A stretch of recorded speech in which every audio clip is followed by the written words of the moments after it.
Me tomó 49 años entender algo que siempre había estado frente a mí. No fue una lección que aprendí en la universidad, ni algo que me dijera un jefe, ni siquiera una experiencia dura de la vida. Fue algo mucho más sutil, pero infinitamente más poderoso.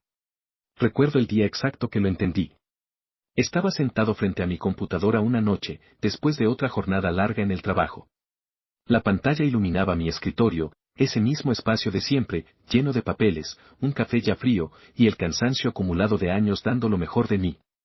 Y ahí estaba yo, preguntándome una vez más, ¿por qué después de tantos años de esfuerzo, de cumplir, de ayudar a todos, seguía sintiendo que no avanzaba?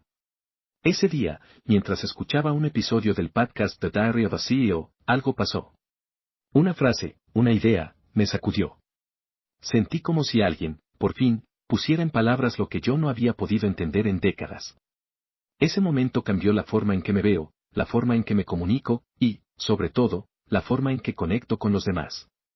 Pero para entender por qué esa revelación fue tan importante, tengo que contarte una historia que empezó hace más de 20 años, en mi primer trabajo. Empecé joven, con esa mezcla de entusiasmo e ingenuidad que uno tiene a los 20. Y aunque los años pasaron, algo se mantuvo igual, ese gusto por hacer bien las cosas, por ayudar a los demás, por enseñar lo que sé. En cada empresa por la que he pasado, siempre fui el que los nuevos buscaban para entender cómo funcionaban las cosas. Y la verdad, eso me llenaba. Me encantaba explicar, compartir, ver cómo otros crecían gracias a algo que yo les había mostrado. Con el tiempo, me volví lo que yo llamo un líder, sin título. No tenía el puesto, ni el reconocimiento formal, pero la gente confiaba en mí. Me pedían consejo, me buscaban cuando algo se complicaba. Y para mí, eso bastaba. O al menos, eso creía. Porque mientras mis compañeros me veían como un referente, mis superiores no. Sus miradas no reflejaban esa misma confianza. Sus comentarios, sus evaluaciones, parecían señalar que algo me faltaba. Y me costaba entenderlo. Si yo ayudaba, si trabajaba duro, si cumplía cada objetivo, ¿por qué no llegaba esa validación que, en el fondo, todos esperamos alguna vez? Cada reunión en la que sentía que no conectaba, cada ascenso que se me escapaba, se iba acumulando. Hasta llegar al punto en el que me empecé a preguntar si había algo en mí que los demás veían, y yo no. Esa pregunta me acompañó durante años, rondando mi cabeza como un eco, hasta el día en que por fin encontré la respuesta. Con el paso de los años, esa sensación se volvió una especie de sombra. Estaba ahí, detrás de mí, incluso en mis mejores momentos. Podía tener un proyecto exitoso, un reconocimiento de mis compañeros, incluso un simple, gracias, sincero, pero, al final del día, cuando apagaba la luz, esa pregunta regresaba. ¿Qué estoy haciendo mal? ¿Por qué otros, con menos experiencia o incluso con menos compromiso, avanzaban más rápido? ¿Por qué ellos conectaban con los jefes, con los líderes, y yo no? No era envidia, era desconcierto. Porque en el fondo yo estaba orgulloso de quién era. Me esforzaba, compartía, aportaba. Pero algo invisible, algo pequeño pero constante, parecía mantenerme un paso atrás. Hubo noches enteras en las que me quedaba despierto, dándole vueltas al mismo pensamiento. Llegué a pensar que quizá era algo más profundo, un tema de autoestima, algún fantasma del pasado, una de esas heridas que uno carga sin saberlo. Pero lo curioso es que, aunque buscaba respuestas, no encontraba nada que encajara del todo. Solo sabía una cosa, no podía seguir así. No quería llegar a los 50 sintiendo que algo en mí estaba roto. Y fue entonces cuando algo inesperado ocurrió. Una tarde cualquiera, mientras trabajaba, encontré un podcast. No lo estaba buscando, simplemente apareció. El podcast se llamaba The Diary of a CEO, y el episodio tenía un título que, honestamente, parecía escrito para mí. Y lo que escuché en esos minutos, me hizo entender, por primera vez, qué era lo que realmente me estaba frenando. Recuerdo ese momento con claridad. Estaba en casa, revisando algunos pendientes, con el típico ruido de fondo del día, notificaciones, correos, el ventilador girando lento, y fue entonces cuando apareció ese episodio del podcast, The Diary of a CEO. Stephen Bartlett entrevistaba a Vanessa Van Edwards, experta en comunicación y comportamiento humano. Y apenas empezaron a hablar, algo dentro de mí se activó. Decían cosas como, tu lenguaje corporal habla antes que tus palabras. Y yo sentí un golpe de realidad. Era como si describieran exactamente lo que me pasaba. Vanessa explicaba que muchas veces, cuando estamos frente a personas con autoridad, el cuerpo envía señales inconscientes, una respiración más corta, los hombros un poco tensos, una mirada que se aparta apenas unos segundos antes de hablar, señales que otros perciben sin darse cuenta, pero que comunican inseguridad. Y en ese instante entendí, ese era mi problema. No era mi esfuerzo, ni mi talento, ni mi trabajo. Era la forma en que mi propio cuerpo hablaba por mí. Porque, aunque yo me consideraba seguro, frente a mis líderes había algo en mi postura, en mi tono, en mis gestos, que decía exactamente lo contrario. Vanessa lo llamaba un círculo vicioso: tú te sientes nervioso, ellos perciben esa tensión, responden con distancia, y esa distancia refuerza tu inseguridad. Un ciclo perfecto. Y ahí me di cuenta de algo aún más profundo: yo había pasado años saboteando mi propia percepción de liderazgo sin darme cuenta. Fue como si me encendieran una luz dentro. No para culparme, sino para entenderme.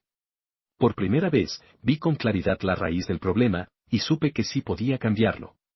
Claro, ese era solo el comienzo. Porque lo que descubrí después sobre mi forma de hablar fue igual de revelador. Después de entender cómo mi lenguaje corporal reflejaba inseguridad, algo empezó a hacer clic. Pero había otra pieza del rompecabezas que todavía no encajaba. Entonces, en ese mismo podcast, Vanessa mencionó algo llamado upspeak. Y ahí me quedé helado. El upspeak, decía ella, es cuando terminas tus frases con una entonación de pregunta, incluso cuando no estás preguntando nada. Es esa costumbre de decir, podríamos hacerlo de esta forma, en lugar de, podríamos hacerlo de esta forma.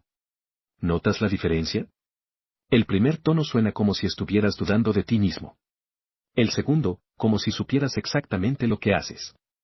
Y ahí fue cuando me cayó el 20. Yo hacía eso todo el tiempo. Terminaba las frases con duda, con suavidad, como si inconscientemente buscara aprobación. Y sin darme cuenta, lo que estaba comunicando era inseguridad. Y no fue lo único. Vanessa también habló de las muletillas lingüísticas, esas palabras pequeñas que usamos para protegernos. En mi caso, la favorita era, creo, punto. Creo que esto podría funcionar. Creo que ese es el camino correcto. Creo que ya lo revisé. Cada, creo, era una pequeña grieta en mi credibilidad. Y aunque yo pensaba que sonaba humilde, en realidad lo que transmitía era duda.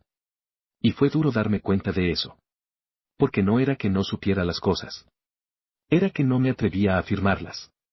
El problema no era el conocimiento, sino la forma en que lo entregaba al mundo. Desde entonces, empecé a observarme más.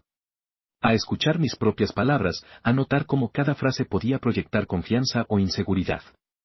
Y, poco a poco, fui entendiendo algo poderoso: la gente cree en ti en la medida en que tú crees en ti mismo. Ese fue el momento en que decidí cambiar. No solo mi forma de hablar, sino mi forma de pensar sobre mí mismo. Cuando entendí todo eso, mi lenguaje corporal, mis palabras, mi tono, decidí hacer algo que nunca antes había hecho: observarme sin juicio. Empecé por cosas pequeñas. Respirar antes de hablar. Mirar a los ojos con calma. Terminar cada frase con seguridad, sin subir el tono al final. Y lo más difícil de todo, eliminar el creo de mi vocabulario. La primera vez que lo intenté, me sentí raro, casi como si estuviera actuando. Pero con el tiempo, empecé a notar algo mágico: la gente me escuchaba distinto. Mis ideas, las mismas de siempre, ahora parecían tener más peso, más autoridad. No porque yo hubiera cambiado de puesto, sino porque había cambiado mi presencia. Fue entonces cuando lo entendí de verdad: la confianza no se enseña, se transmite. No basta con saber. No basta con dar resultados. Si no confías en ti, los demás lo perciben, lo intuyen, y reaccionan a esa energía. Al principio, era solo práctica consciente. Pero con los días, se volvió un hábito. Empecé a hablar menos para llenar silencios y más para aportar valor. Mis reuniones dejaron de ser un examen, y se convirtieron en conversaciones. Mis nervios ya no me controlaban, yo los usaba como energía. Y ese cambio interno empezó a reflejarse afuera. Proyectos que antes se trababan empezaron a fluir. Líderes con los que no lograba conectar comenzaron a pedirme opinión. No porque fuera otro, sino porque, por fin, me creía capaz. Y ahí me di cuenta: mi problema nunca fue la falta de oportunidades. Fue la falta de confianza en mi propia voz. Y por eso quiero compartir esto contigo, para que no tengas que esperar 49 años para descubrirlo. Si tú que estás viendo esto te has sentido alguna vez como yo, trabajando duro, esforzándote, dando lo mejor, pero con la sensación de que algo te detiene, quiero decirte algo, no esperes a los 49 años para descubrirlo. Porque el cambio no llega de un día para otro. Llega cuando por fin te atreves a verte con honestidad. Cuando dejas de querer impresionar y empiezas a querer comunicarte de verdad. No necesitas hablar más fuerte, ni ser alguien distinto. Necesitas confiar en tu voz, en lo que sabes, en lo que eres, y en lo que puedes aportar. La mayoría de nosotros no fallamos por falta de capacidad. Fallamos porque no proyectamos todo lo que somos. Porque nuestro cuerpo y nuestras palabras cuentan una historia diferente. Hoy sé que la confianza no es una actitud que se improvisa, sino una energía que se construye con congruencia. Y cuando la encuentras, todo cambia, tus relaciones, tu liderazgo, tu manera de estar en el mundo. Si algo de mi historia resuena contigo, empieza hoy. Escúchate. Corrige esos pequeños hábitos que te restan presencia. Y recuerda, no se trata de convencer, se trata de conectar.